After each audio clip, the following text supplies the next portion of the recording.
warn you, this guy is good. MVP candidate. Wow. Oh, and a block by Rose. I want to go higher. That's what I'm talking about right here. Woo! Rose. Big time players make big time plays. This kid is doing it all. Rose again. Spinning. Floater. Yes. This is MVP time.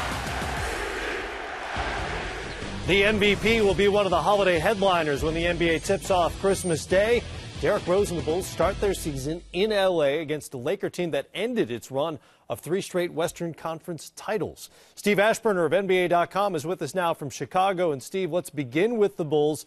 Derrick Rose is likely about to cash in on the so-called Derrick Rose rule, which now allows teams to pay a player coming off his rookie contract up to 30% of the salary cap if they achieve certain milestones like the MVP. What, if any, cap implications are there for Chicago now that they're going to end up spending this extra cash on their star guy? You're right. I mean, it amounts to about $17 million extra over the length of the extension. And what it will mean is that Chicago, with 4 players, Rose, Carlos Boozer, Luol Deng, and Joakim Noah, will be well over $50 million. They'll be approaching what for them is a rare situation, tax threshold. Jerry Reinsdorf has never paid into the luxury tax. He's never let the payroll go up there. And that was back in the dollar-for-dollar days. Now with a much stiffer penalty for doing that, Reinsdorf has indicated that, to chase a title, to push this team over the edge, get them one step beyond where they were last year, he would pay that. But saying it and doing it, we'll have to wait and see. Steve, when you look at that, you talk about that front court, and we know Derrick Rose, a phenomenal point guard, MVP, and I think maybe, again, he can win that award. I think they really have to shore up that 2 guard. You hear the names of Jason Richardson, Aaron Aflalo. Who do you think the Bulls will go after in free agency? Well, I think they would love to have Aaron Aflalo. He fits at both ends of the floor. And, anybody that they get, Tom Thibodeau is going to have defensive requirements.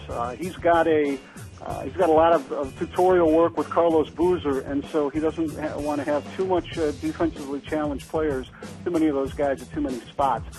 Jason Richardson could give them the offense that they need. Aflalo likely to be matched by Denver, almost any offer he gets. And, right now, Thibodeau, he's a loyal guy, and he talks about going back to Keith Bogans as a starter. But with Bogans, Ronnie Brewer, Kyle Korver, you can have 3 guys that make $11 million, but it's not like having one guy who makes $11 million. Well, the Bulls will be in L.A. on Christmas Day, and that's where the Lakers will play their first game under a coach other than Phil Jackson since April of 2005. How do you expect the Lakers to change with Mike Brown now at the helm?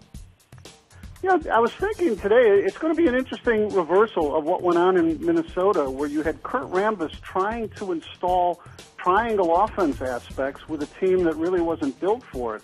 Now you're going to have Mike Brown, and like everybody else in the league, really not a triangle coach, coming to the one team that thrived in that system. And I think there might be some cultural adjustments, some fit that's going to take some time.